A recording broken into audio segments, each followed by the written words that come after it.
Hi, my name is Katherine. I am a creative producer and cinematographer. I've been working as a cinematographer since 2013, and I've shot a wide range of narrative short films, music videos, features, commercials, events, and more.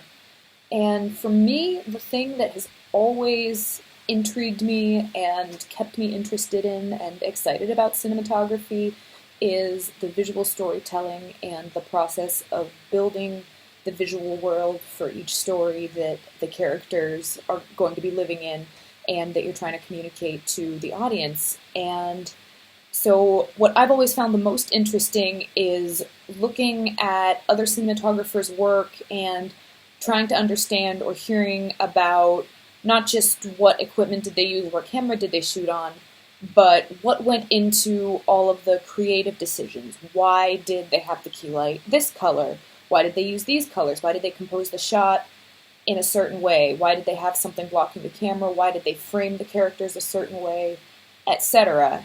And so in these special bonus episodes, I am going to be talking about my own work, specifically the creative process behind all of it and what went into all of the creative decisions and how I visually build the world for each project I do through that. So for this first episode, I am going to be going through one of my cinematography reels and talking through all of the shots.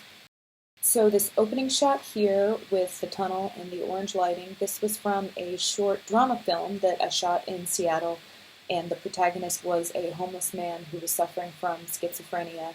And it was a gritty, dark drama, but ended with a hopeful sort of feeling for the protagonist. And this was the opening shot of the film where we're first introduced to this character. And at the beginning of the film, we're seeing this character at his lowest. He's suffering from a fit of schizophrenia, and he is all alone. It's dark, and it's cold.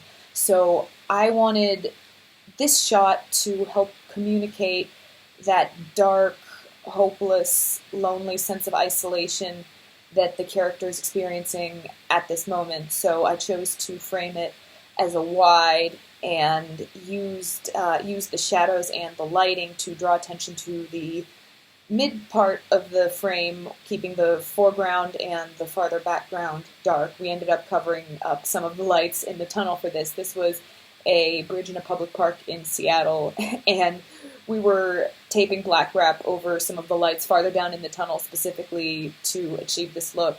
And I chose to have some trees and some nature cluttering up the foreground a bit to make us feel even more removed and estranged from this character, so that it could really push across the feelings of isolation and loneliness and detachment that the character is experiencing. But I also chose to keep the lighting warm, however, with an orangey hue, because even though this is the introductory moment, a really low moment for this character, at the end of the film, after the character's journey, the film ends on a note of hope with the implication that things are going to be better for him in the future. And so I wanted it to feel dark and gloomy and convey how the character was feeling, but also have just a hint of that glimmer of hope that the character finds by the end of the story.